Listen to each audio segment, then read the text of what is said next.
సంస్కృతి సంపద YouTube channel తరపున అందరికీ స్వాగతం.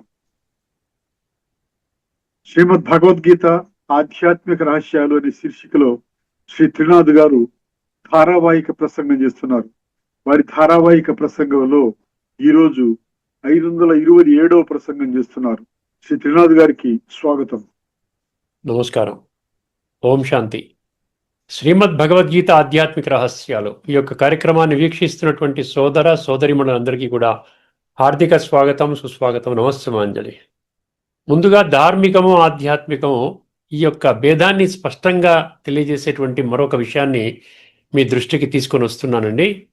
మామూలుగా మనము శాస్త్రజ్ఞులు అంటాం, సైంటిస్ట్ అంటారు ఇంగ్లీష్లో. శాస్త్రజ్ఞులు, సైంటిస్టు అంటే ఏమిటి?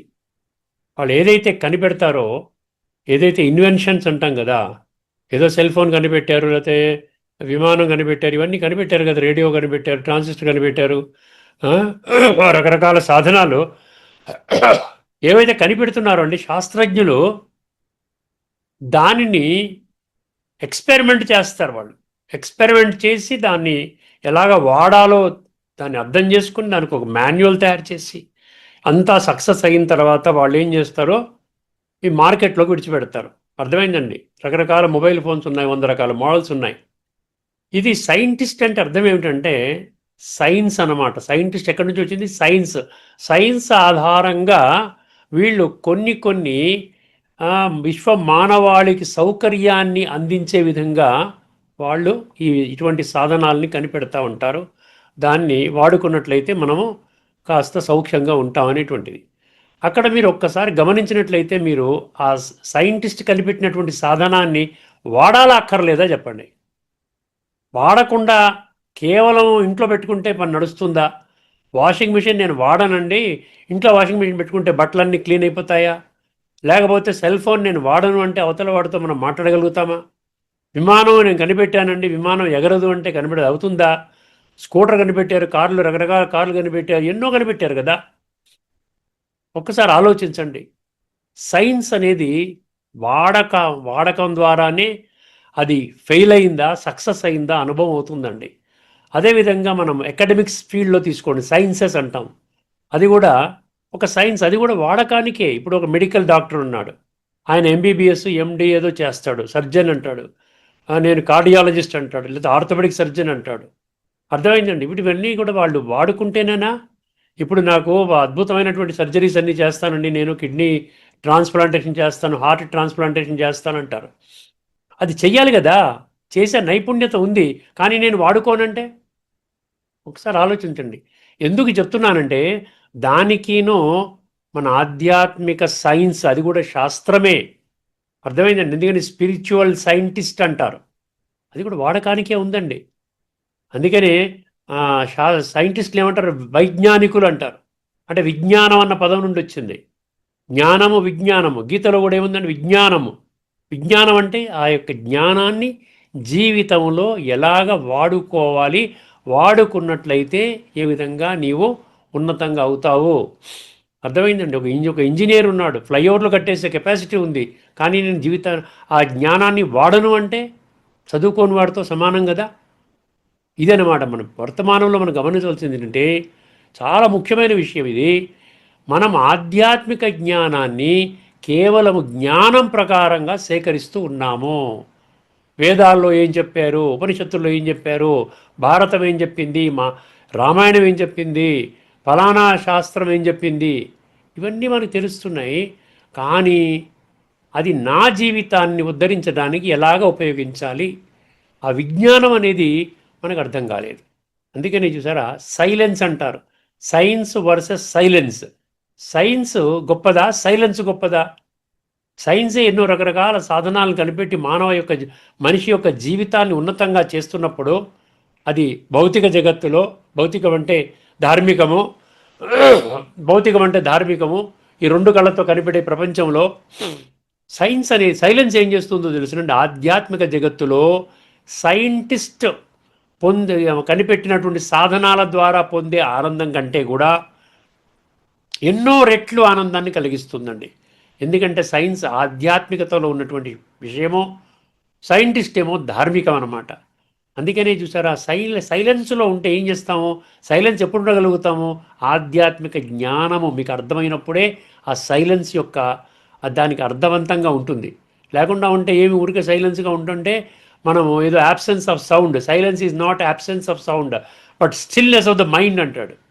మన మనసులో ఎన్నో రకరకాల ఆలోచనలు నడుస్తూ ఉంటాయి. ఇది అన్ని పనికిరాని ఆలోచనలు, వ్యర్థ ఆలోచనలు, నెగిటివ్ ఆలోచనలు, నకారాత్మక ఆలోచనలు ఇవన్నీ ఉంటాయి. 90% మన ఎనర్జీని అంతా శాప్ చేస్తుంది. కానీ ఏమంటే బయటికి మాత్రం సైలెన్స్లో ఉన్నాం, అది కాదు. Not absence of sound but stillness of the mind. మనసు కూడా ప్రశాంతంగా ఉండాలి అంటే కేవలం అది ఆధ్యాత్మికతలోనే అది సాధ్యమవుతుంది. సైలెన్స్ గొప్పదా, సైన్స్ గొప్పదా అంటే సైలెన్సే గొప్పది. సైలెన్స్ ఎన్నో జన్మలకి మనకి ప్రాప్తులు అందిస్తోంది, మన సంస్కారాలని తీర్చిదిద్దుతుంది, సత్యయుగంలో శ్రేష్టమైన జన్మలను అందజేస్తోంది, ప్రాప్తింపజేస్తోంది. అర్థమైందండి, కాలచక్రం యొక్క రహస్యాలు చెప్తోంది. కానీ సైంటిస్ట్ ఎంత గొప్ప సాధనాలు కనిపెట్టినానండి, అది కేవలం భౌతిక సుఖ సాధనాలు అంటారు. అందుకనే అర్థమైందండి, ఇంద్రియ సుఖ సాధనాలు అంటారు. అది కేవలం ఒక్క జన్మకి మాత్రమే పనికొస్తుంది. తదుపరి అది ఆత్మశుద్ధి చేయడానికి ఎటువంటి సైన్స్ పనికిరాదు. అర్థమైంది. అందుకనే ఆధ్యాత్మికత కూడా ఒక సైన్స్ అని చెప్పాడు. రాజవిద్య అన్నాడు, రాయల్ సైన్స్ అన్నాడు. రాజగుహ్య, రాయల్ మిస్టరీస్ అన్నాడు. అర్థమైందండి, రాజవిద్య, రాజగుహ్య యోగం అన్నాడు. చూసా 9వ అధ్యాయం పేరు అది. ముఖ్యంగా గుర్తుపెట్టుకోండి. అందుకని సైలెన్స్ ఈజ్ గోల్డెన్ అన్నాడు. చూసారా, silence is golden, speech is silver అన్నాడు. మనం మాట్లాడటం అనేది తగ్గించుకుని ఆత్మచింతన చెయ్యాలి. సైలెన్స్ ఎప్పుడు ఆత్మానుభవం చేయాలి. ఎందుకంటే ఆత్మకి భాష లేదు, ఆత్మకి కులము, జాతి, రంగు, రూపు, మతాలు ఏమి లేవండి. ఆత్మ ఎవరు ప్యూర్, ప్రతి ఆత్మ తండ్రి అయినటువంటి పరమాత్మని మనం గుర్తించి ఆ యొక్క ఆత్మ పరమాత్మ మనసు బుద్ధి ద్వారా సంబంధాన్ని పరమాత్మతో జోడించినట్లయితే ఆత్మ శుద్ధి అవుతుంది. దాని నుండి మనకి ఎన్నో జన్మల సత్యత్రేతాయుగాలు అరకల్పమైతే మన భలే ఆనందమైనటువంటి జీవితాన్ని గడుపుతాము. తదుపరి ద్వాపరయుగం, కలియుగంలో కూడా బాగుంటుంది, మంచి జన్మలు దొరుకుతాయి. ఎందుకంటే ఇది క్యారీ ఓవర్ ఎఫెక్ట్ ఉంటుంది. ఎందుకంటే ఆత్మ అవినాశి, శరీరం కేవలం మార్చుకుంటూ ఉంటాము. ఆ విధంగా మన పాత్రను అభినయిస్తాం. శరీరం యొక్క ఏజ్ అయిపోతే మనం విడిచిపెడతాం, మళ్ళీ కొత్త వస్త్రాన్ని తీసుకుంటాం. వాసాంసి జీర్ణాన్ని యథా విహాయ. అర్థమైంది కదండి, సైన్స్ సైలెన్సు. ఈ యొక్క విషయాన్ని మీరు ధార్మికంలో అర్థం చేసుకోలేరు. ఇది ఆధ్యాత్మిక చింతనలోనే, ఆధ్యాత్మికత సైలెన్స్ ద్వారా మన జీవితాన్ని సమూలంగా సర్వశ్రేష్టంగా, సర్వాంగ సుందరంగా తయారు చేస్తుంది.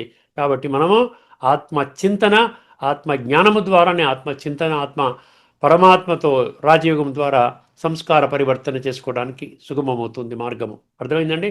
సో ఇక్కడికి ఆ విషయాన్ని ఫుల్ స్టాప్ పెడదామండి. ఇప్పుడు నేను ఒక భగవద్గీతలోని ఒక శ్లోకాన్ని తీసుకొస్తున్నాను. గత కొన్ని ఎపిసోడ్స్లో మనం కఠోపనిషత్తు, అందులో కఠోపనిషత్తులో మనం మొదటి అధ్యాయంలో మొదటి వల్లిలో మనం 11, 12 వరకు మంత్రాలు తెలుసుకున్నాం. అర్థమైందండి. 11 మంత్రం తెలుసుకున్నట్టున్నా 12 మంత్రం మనం చెప్పుకోవాలి. ఇప్పుడు మనం గీత, ఒక మధ్యలో గీతను కూడా తీసుకొద్దామని ఇప్పుడు గీత చెప్తున్నాను మీకు. ఇది ముఖ్యంగా ఎందుకు చెప్తున్నాం, అవన్నీ చెప్పిన విషయాలు, చెప్పిన శ్లోకాలే మళ్ళీ మళ్ళీ చెప్తున్నాం. కాకపోతే డిఫరెంట్ డైమెన్షన్స్లో మనకు వస్తుంది. ఇప్పుడు ఏ డైమెన్షన్లో మనం టాపిక్ తీసుకున్నాం, ఈ సుమారు 22వ శ్లోకమో ఏదో. భగవంతుడు ఈశ్వరుడు, భగవంతుడు విశ్వాత్మలందరికీ సంబంధించిన వాడు. భగవంతుడు ఏ ఒక్క గ్రూపుకి సంబంధించిన వాడు కాదు. ధార్మికంలో అయితే భగవంతుడు అంటే కేవలం హిందూ ధర్మానికి చెందినవాడు, హిందూ దేవతలు, హిందువుల భగవంతుడండి, లేకపోతే ఈయన క్రిస్టియన్ భగవంతుడండి, జీసస్ క్రీస్ట్, మిగతా వాళ్ళు అంగీకరించరు. లేకుండా ఉంటే ప్రాఫెట్ మహమ్మద్, వీళ్ళు మిగతా వాళ్ళు అంగీకరించరు. మహావీరుడు, మిగతా వాళ్ళు అంగీకరించరు. అదే ఏ ధర్మానికి ఆ ధర్మానికి చెందినటువంటి వాళ్ళు పెట్టుకున్నారు. సిక్కు ధర్మము, లేకపోతే బౌద్ధ ధర్మము పెట్టుకున్నారు. కానీ విశ్వాత్మలందరికీ సంబంధించినటువంటి భగవంతుడు ఒక్కరే. ఈ ఒక్క విషయము భగవద్గీతలో ఎంత స్పష్టంగా చెప్పారండి. భగవద్గీతలో చెప్పిన విషయాన్ని మనం యాక్సెప్ట్ చేయలేకపోతున్నాం. భగవానువాచ, మనకి సంబంధం లేదు. ఇది ద్వాపర యుగానికి సంబంధించినటువంటి జ్ఞానము. ఒక్క అర్జునుడికి మాత్రమే కురుక్షేత్ర యుద్ధ మైదానంలో వారు యుద్ధము చెయ్యనంటే యుద్ధాన్ని చేయడానికి ప్రేరణ కోసం ఇచ్చినటువంటి జ్ఞానము. ఇది నరాల్లో, రక్తపు కణాల్లో నాటుకుపోయిందండి. అందుకనే మనకంటూ జీవితం, మన జీవితాన్ని అర్జునుడి జీవితాన్ని ఉద్ధరించే శాస్త్రం భగవద్గీత అనుకుంటే, నా జీవితాన్ని ఉద్ధరించే శాస్త్రం ఏమిటి? ఎవరికి వాళ్ళు ప్రశ్న వేసుకోవాలి. నా జీవితాన్ని ఉద్ధరించబడక్కర్లేదా? కేవలము అర్జునుడి కథ వింటే సరిపోతుందా? నచికేతుడు కథ వింటే సరిపోతుందా? ప్రహ్లాదుడు కథ వింటే సరిపోతుందా? నా జీవితం ఆటోమేటిక్గా ఉద్ధరింపబడుతుందా? నేనేమి చేయక్కర్లేదా? పురుషార్థం అంటున్నారు మన ఆధ్యాత్మికం అండి, ధార్మికం అనండి, పురుషార్థం అంటారు. పురుషార్థం అంటే పురుష అంటే ఆత్మ ఔన్నత్యం కోసం నువ్వేం చేస్తున్నావు? కేవలం జీవితం అంతా వండుకోవడం, తినడం, త్రాగడం, పడుకోవడం, ఉద్యోగం చేయడం, డబ్బు సంపాదించుకోవడం, భార్య పిల్లల్ని పోషించుకోవడం, చివరికి ఏదో అటు ఇటు అయిపోయి రామకృష్ణ శరీరాన్ని చాలించడం, ఇంతేనా జీవితం? దీనికోసం మానవ జన్మ అత్యంత దుర్లభము. 84 లక్షల జీవరాశుల్లో ఒక మనిషికి మాత్రమే భగవంతుడు బుద్ధినేత్రాన్ని ఇచ్చాడు, విచక్షణ జ్ఞానాన్ని ఇచ్చాడు. ఒకసారి ఆలోచించండి. చాలా తీవ్రమైన విషయం అండి ఇది. ప్రతి ఒక్కరు అర్థం చేసుకుంటే అప్పుడు అర్థమవుతుంది 7వ అధ్యాయం 3వ శ్లోకంలో ఎందుకు భగవంతుడు ఆ విధంగా కొద్దిమంది మాత్రమే నా చెప్పిన మార్గంలో ప్రయాణం చేస్తారు. ఒక్కసారి ఈ బ్యాక్గ్రౌండ్లో మీకు ఇది అర్థమవుతుంది. అందుకని కొన్ని విషయాలు మీకు ముందుగా చెప్తున్నాను. 9వ అధ్యాయంలోని 17వ శ్లోకం. ఒకసారి శ్లోకాన్ని వినండి. పితాహమస్య జగతః మాతా ధాతా పితామహః వేద్యం పవిత్రమోంకారః రుక్సామ యజురేవచ. ఇది శ్లోకం అనండి. ఇక్కడ ఒక్కొక్క పదం అర్థం తెలుసుకోండి. పిత అంటే ఏమిటి? తండ్రి. అర్థమైందండి? పిత అంటే తండ్రి కదా. ఇక్కడ ఏ సంస్కృత పండితుడైనా వేరే చెప్తారా? పిత అంటే తండ్రి. అంటే భగవంతుడు ఏమంటున్నాడు? అహం అన్నాడు, నేను. జగత అన్నాడు. తర్వాత జగత్తు అంటే ఎవరు వస్తారు? 850 కోట్ల మంది మనుషులు వస్తారు. సో విశ్వాత్మలందరికీ నేనొక్కడినే తండ్రిని. ఎందుకంటే ఆధ్యాత్మిక దృష్టికోణంలో చూసినట్లయితే ప్రతి ఒక్క మనిషి, ప్రతి ఒక్క మానవుడు, ప్రతి ఒక్క వ్యక్తి తన మూల స్వరూపములో ఆత్మ. అందుకని విశ్వాత్మలందరికీ నేనొక్కడినే తండ్రిని. ఒక్కసారి చూసారా, ఒక్కొక్క వర్గానికి, ఒక్కొక్క ధర్మానికి ఒక్కొక్క భగవంతుని పెట్టుకుని కూర్చున్నాం మనము. ఒక్కసారి ఒక్క శ్లోకం మనకేం చెప్తుందండి? విశ్వాత్మలందరికీ నేను ఒక్కడిని భగవంతుడిని. చూసారా ఎంత స్పష్టత ఉందో? పితా అహమస్య జగత. అర్థమైన తర్వాత ఏమన్నాడు? మాత. మాత అంటే నేను తల్లిని కూడా. ఎలాగ తల్లి చెప్పండి? బ్రహ్మని సృష్టించాడు. ప్రజాపిత బ్రహ్మ అని ఒక మనిషి శరీరాన్ని అధిరోహించి వారి శరీరం ఆధారంగా జ్ఞానం చెప్తున్నాడు. అందుకని బ్రహ్మ అనే పదంలో కూడా చూసారా మా ఉంది. బ్రహ్మ. మా అంటే హిందీలో తల్లి. అర్థమైందండి? బ్రహ్మ. సో ఆ విధంగా ఆ తల్లి, నేను తల్లిని కూడా.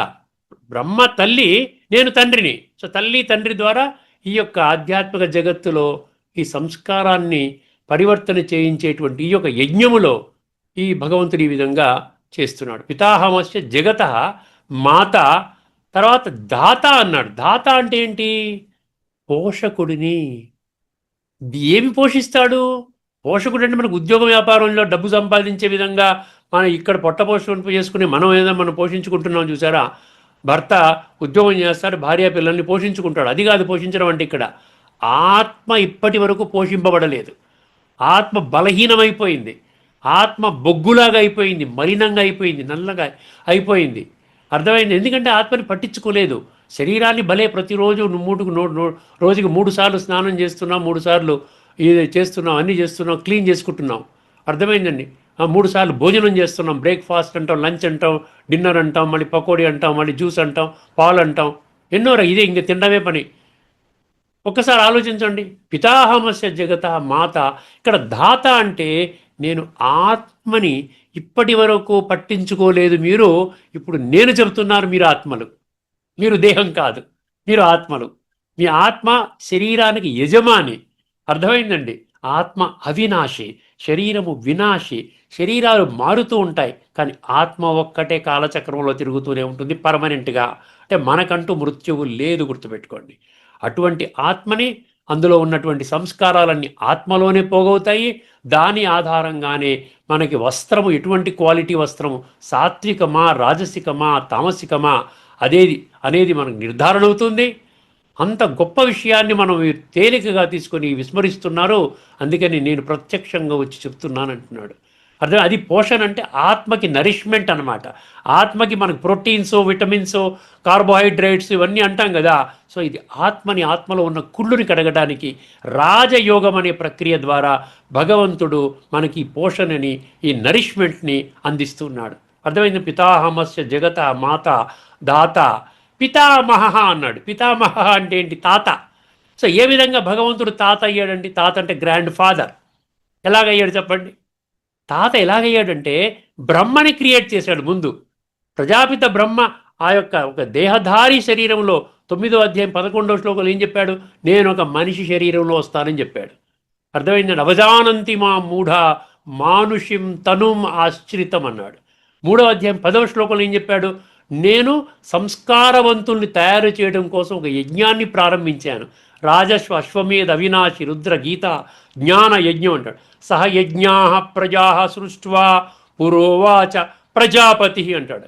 అక్కడ అర్థమైందండి. సో ఈ ప్రజాపిత బ్రహ్మ ద్వారా నేను ఈ యొక్క జ్ఞానాన్ని మీకు అందిస్తూ ఉన్నాను నాయనా. బ్రహ్మ నా సంతానము, బ్రహ్మ నా బిడ్డ, కాబట్టి బ్రహ్మ ద్వారా మీరు పుట్టారు, కాబట్టి నేను తాతని అన్నాడు. చూసారా ఎంత చక్కగా? పితామహ. వేద్యం అన్నాడు. వేద్యం అంటే ఏంటి? వేద్యం అంటే తెలుసుకోదగిన వాడిని. ఇప్పుడు ఈ కలియుగం యొక్క అంతిమ సమయములో, కాలచక్రం యొక్క ఆఖరి శ్వాసలో ఉన్నటువంటి సమయములో ఇప్పుడు మీరు ఈ దేనికి ప్రాముఖ్యత ఇవ్వాలి?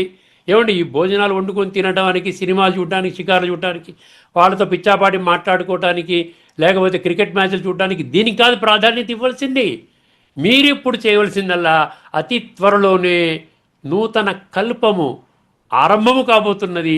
ఆ నూతన కల్పములో ఇక్కడ ఎవరైతే పరమాత్మని గుర్తించారో, పరమాత్మ చెప్పినటువంటి విధానములో నడుచుకుంటూ వాళ్ళ యొక్క సంస్కారాలని పరివర్తన చేసుకున్నారో వాళ్ళు అక్కడ శ్రేష్టమైన జన్మలు పొందుతారు. అందుకని ఇప్పుడు మీకు అత్యంత ప్రాముఖ్యమైన విషయం ఏంటి? అత్యంత ముఖ్యం, దీనికంటే గొప్ప విషయం లేదంటే ఏంటి? పరమాత్మని గుర్తించాలి. అర్థమైందండి? వేద్యం అంటే ఇప్పుడు పరమాత్మ యొక్క సంపూర్ణ నామ రూప దేశకాల గుణ కర్తవ్య సంబంధ ఇవన్నీ మీరు తెలుసుకోవాలి ఇప్పుడు. అర్థమైందండి? వేద్యం. నేను ఎందుకు తెలుసుకోవాలి? పవిత్రం అన్నాడు. పవిత్రం అంటే ఆత్మ అపవిత్రంగా అయిపోయిందిరా నాయనా. ఆత్మ గురించి నాకు తెలుసు, మీకు తెలియదు. ఆత్మ తెల్లగా వజ్రములాగా తయారు చేసి సత్యయుగంలో పెడితే మీరు అలాగ జన్మలు తీసుకుంటూ దిగుతూ సత్యత్రేతాయుగాల్లో బాగానే ఉన్నారు. తర్వాత ద్వాపర యుగం నుండి దేహ భ్రాంతిలో పడిపోయి ఆత్మని సమూలంగా మర్చిపోయి ఈ విధంగా ఇప్పుడు తమో ప్రధానంగా తయారు చేసుకున్నారు. తామసిక ప్రధానము అంటే నల్లగా బొగ్గులాగా ఆ విధంగా చేసుకున్నారు. అర్థమైందండి? బురదలాగా చేసుకున్నారు. అందుకని ఇప్పుడు నేను చేస్తాను, నన్ను కానీ మీరు తెలుసుకున్నట్లయితే నన్ను తెలుసుకున్న దగ్గర నుండి మీకు ఏమవుతుంది?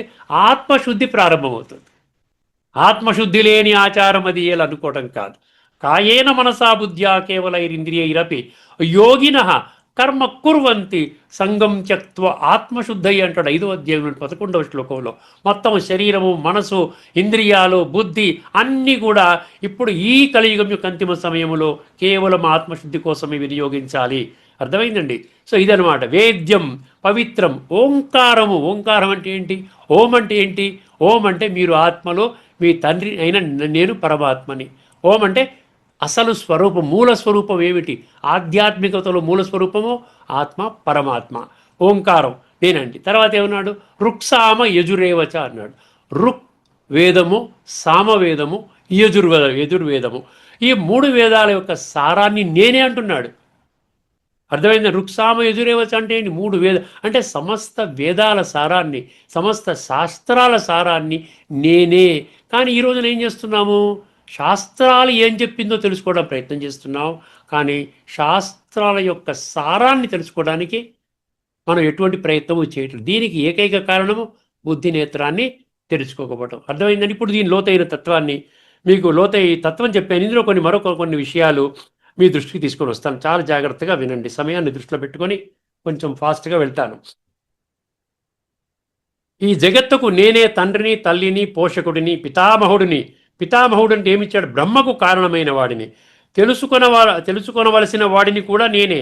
పవిత్రమైన వాడిని నేను. పవిత్రత సదా పావనుడిని కాబట్టి మిమ్మల్ని పావనంగా చేస్తాను. అందుకనే పతిత పావన అన్నారు. అర్థమైందండి. ఓంకార స్వరూపము నేనే. ఋగ్వేదము, సామవేదము, యజుర్వేదము కూడా నేనే. కానీ ఆశ్చర్యాన్ని కలిగించే విషయం ఏమిటి?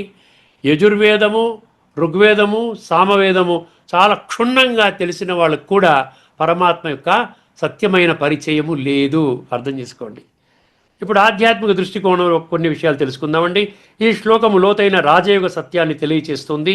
పిత అంటే ఆత్మలందరికీ తండ్రి ఒక్క పరమాత్మ మాత్రమే. మాత అంటే బ్రహ్మ ద్వారా ఆధ్యాత్మిక జన్మ. జ్ఞాన మాత, గీతా మాత, అందుకని మాత అంటారు. బ్రహ్మ ముఖము ద్వారా పరమాత్మ మహావాక్యాలు విన్న వాళ్ళందరూ కూడా అది మాతగా గుర్తిస్తారు బ్రహ్మని. దాత అంటే యోగము ద్వారా శాంతి, శక్తి, ఆనందము. దాత అంటే పోషకుడు అని చెప్పాను కదా, దేనివల్ల శక్తి ఇస్తాడు, గుణాలు ఇస్తాడు. అర్థమైందండి. శాంతిని ఇస్తాడు, ఆనందాన్ని ఇస్తాడు, ఆత్మానందం. వేద్యం అంటే నిజమైనటువంటి జ్ఞానం ఏంటి? నేను ఆత్మను, తండ్రి పరమాత్మ, ఇదే వేద్యం. తెలుసుకోవాల్సింది ఇది. ఓంకార అంటే ఓం అంటే నేను ఆత్మను అనే స్మృతి. ఇప్పుడు దీంట్లో గీతలోని కొన్ని శ్లోకాలు, ఉపనిషత్తులో కొన్ని ఆధారాలు ఉన్నాయి నా దగ్గర. లిస్టు చాలా పెద్ద లిస్టే ఉంది, చాలా క్షుణ్ణంగా చెప్తాను, వినండి. 14వ అధ్యాయంలోని గుణత్రయ విభాగ యోగంలో 4వ శ్లోకము. సర్వయోనిషు కౌంతేయ మూర్తయ సంభవంతియా తాసాం బ్రహ్మ మహద్యోని అహం బీజప్రద పితా అన్నాడు. బ్రహ్మ మహద్యోని అన్నాడు. యోని అంటే మామూలుగా తల్లి గర్భం నుండి మామూలుగా లౌకికం భౌతిక ప్రపంచంలో బిడ్డలు జన్మిస్తారు. కానీ ఇక్కడ యోని అంటే ఏమంటున్నాడు? మహద్యోని, బ్రహ్మ ముఖము నుండి పరమాత్మ జ్ఞానాన్ని ఎవరైతే వింటారో వారు ఆ విధంగా జన్మ తీసుకున్న వాళ్ళు అవుతారు. అందుకని ఇక్కడ ఏమిచ్చాడు? అన్ని యోనులలో ఉండే జీవరాశులకు ప్రకృతి తల్లి, ప్రకృతి అంటే బ్రహ్మ తల్లి, నేను బీజాన్ని ఇచ్చే తండ్రిని. లౌకికంలో కూడా తల్లి తండ్రి కాంబినేషన్లోనే బిడ్డలు జన్మిస్తారు. ఇక్కడ కూడా తల్లి బ్రహ్మ, తండ్రి పరమాత్మ ఈశ్వరుడు. తర్వాత 7, 8 రసో అహమప్సు కౌంతేయ ప్రభాస్మి శశి సూర్యయో ఏ ప్రణవ సర్వభేదేషు శబ్ద కే పౌరుషం రుచు. ఇక్కడ ఏమన్నాడు? ముఖ్యంగా చూడవలసింది ఏంటి? నీటిలోని రసము నేనే, సూర్యచంద్రుల ప్రకాశము నేనే, అన్ని వేదాలలో ఓంకారమును నేను. ఓంకారము ప్రణవనాదం అంటారు చూసారా, ఓం ధ్వని. అర్థమైందండి? ఆంతరికంగా వచ్చేటువంటిది. ఆకాశంలో శబ్దము, మనుష్యుల్లోని శక్తిని కూడా నేనే. అక్కడ ముఖ్యంగా మనం తెలుసుకోవాల్సింది ఏంటి? ఓం నేను. 8, 13 చాలా గంభీరం అండి. లాస్ట్ స్టేజ్లో మీకు ఆత్మ తప్ప ఇంకేది గుర్తుకు రాకూడదంట. కేవలం నేను ఆత్మస్వరూపం ఇప్పటి నుంచి అభ్యాసం చేసామనుకోండి, ఆఖరి క్షణంలో ఆత్మిక స్థితిలో ఉంటాం, పరమాత్మ స్మృతిలో ఉంటాం. ఆ శ్లోకం చాలా గంభీరంగా ఉందండి. ఓమిత్యేకాక్షరం బ్రహ్మ వ్యాహరన్ మాం అనుస్మరన్ యః ప్రయాతి త్యజన్ దేహం సయాతి పరమాం గతిం అంటాడు. ఆ దేహాన్ని ఇట్లా విడిచిపెట్టినప్పుడు ఇప్పుడు నేను గుర్తుండాలి, అప్పుడు పరమ గతికి మీరు చేరుకుంటారు. ఓం అనే బ్రహ్మనాదాన్ని స్మరిస్తూ దేహాన్ని విడిచేవాడు పరమగతి పొందుతాడు. 15 సర్వస్య చాహం హృది సన్నివిష్టో మత్త స్మృతిర్జ్ఞానమపోహనం చ వేదైశ్చ సర్వైరహమేవ వేద్యో వేదాంతకృత్ వేద విదేవ చాహం. ఇందులో ముఖ్యంగా ఒకటే పాయింట్ అండి, నేనే సర్వుల హృదయాలలో ఉన్నాను. స్మృతి, జ్ఞానము, మరచిపోవడము నా నుండే వస్తాయి. వేదాల ద్వారా తెలుసుకొనవలసిన వాడిని నేనే. అండర్లైన్ చేసుకోండి, మీరు కూడా చదువుకోండి. 15వ అధ్యాయము పురుషోత్తమ ప్రాప్తి యోగము, అందులో 15వ శ్లోకం 15 ఏమన్నాడు? ఆఖరి మహావాక్యము వేదాల ద్వారా తెలుసుకొనవలసిన వాడిని నేనే. కానీ తెలుసునా? వేదాలు వచ్చిన వాళ్ళందరికీ పరమాత్మ పరిచయం ఉందా? లేదు. అర్థమైందండి? తర్వాత ఉపనిషత్తుల ఆధారం చూడండి ఒక్కసారి. ఒక్కడే తండ్రి అనే సత్యాన్ని చెప్తున్నాయన్నమాట. ఒక్కడే తండ్రి, ఒక్కడే పితాహమస్య జగత. అక్కడ అర్జునుడు కూడా ఏం చెప్పాడు? 11:43లో పితాసి లోకస్య చరాచరస్య అన్నాడు. ఈ చరాచర జగత్తుకి నీ ఒక్కడవే తండ్రి అన్నాడు. ఇక్కడ శ్వేతాశ్వతర ఉపనిషత్తులో కొన్ని శ్లోకాలు ఉన్నాయండి. 6, 9 రాసుకునేవాడు రాసుకోవచ్చు. 6, 9లో ఏముంది? నా తస్య కశ్చిత్ పతిరస్తి, ఈ డాట్ డాట్ డాట్ పెట్టండి, ఎందుకంటే సమయాన్ని దృష్టిలో పెట్టుకుని. ఆయనకు ఎవరు అధిపతి కాదు, అంటే పరమాత్మకి మించిన అధిపతి ఎవరు లేరు. ఆయనని అన్ని కారణాలకు కారణము, ఆయనకు జన్మదాత ఎవరు లేరు. పరమాత్మకి తల్లి తండ్రి ఎవరు లేరండి, ఎందుకంటే నిరాకారుడు, జ్యోతిస్వరూపుడు. చాందోగ్య 6:2:1 అండి. ఈ సృష్టికి ముందు ఒక్క సత్యము మాత్రమే ఉండేది, అంటే ఒక బ్రహ్మ అంటే పరబ్రహ్మ స్వరూపం మాత్రమే. సృష్టి అంటే ముందు పరమాత్మ వస్తాడు, పరమాత్మ మిగతా సృష్టిని రచిస్తాడనమాట. అన్నీ ఒక్కటి నుండే వచ్చాయి, అందరికీ ఒకే మూలము, ఒకే తండ్రి. అదేంటి చాందోగ్య ఉపనిషత్తు. శ్వేతాశ్వతర మరొకటి 4:11 అండి.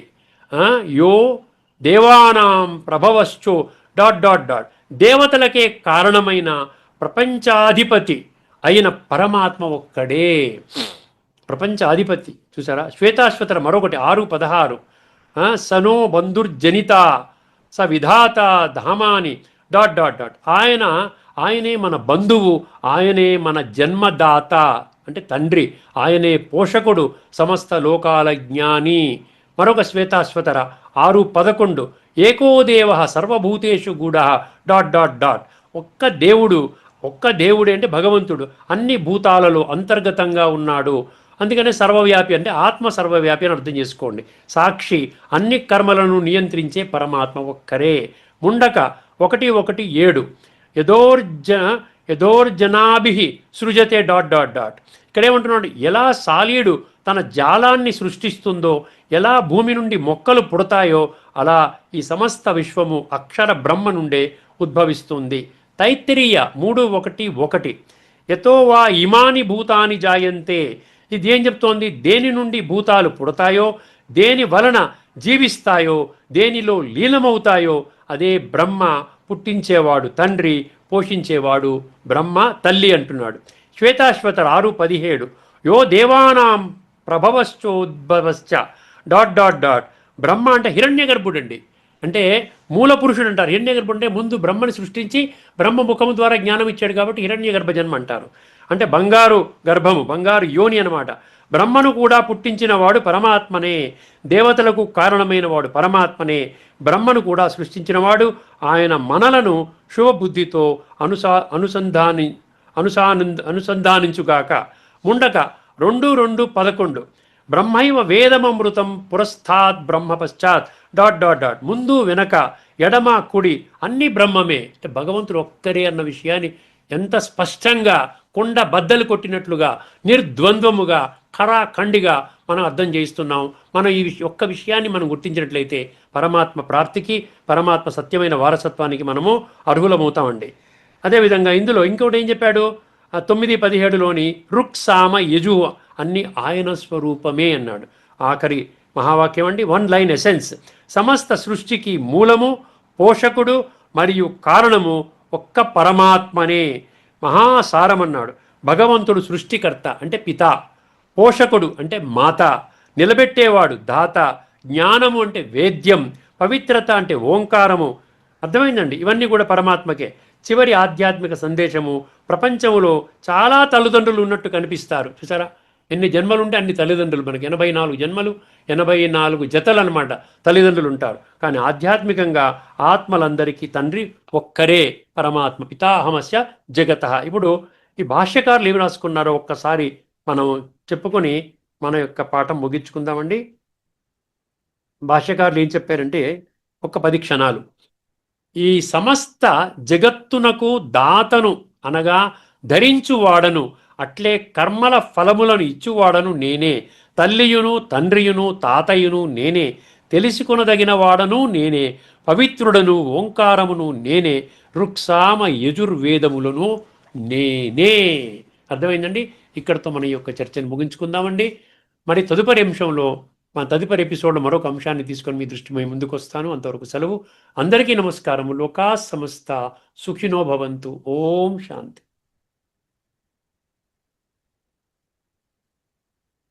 శ్రీమద్ భగవద్గీత ఆధ్యాత్మిక రహస్యాలు అనే శీర్షికలో ధారావాహిక ప్రసంగం చేసిన శ్రీ త్రినాథ్ గారికి ధన్యవాదాలు.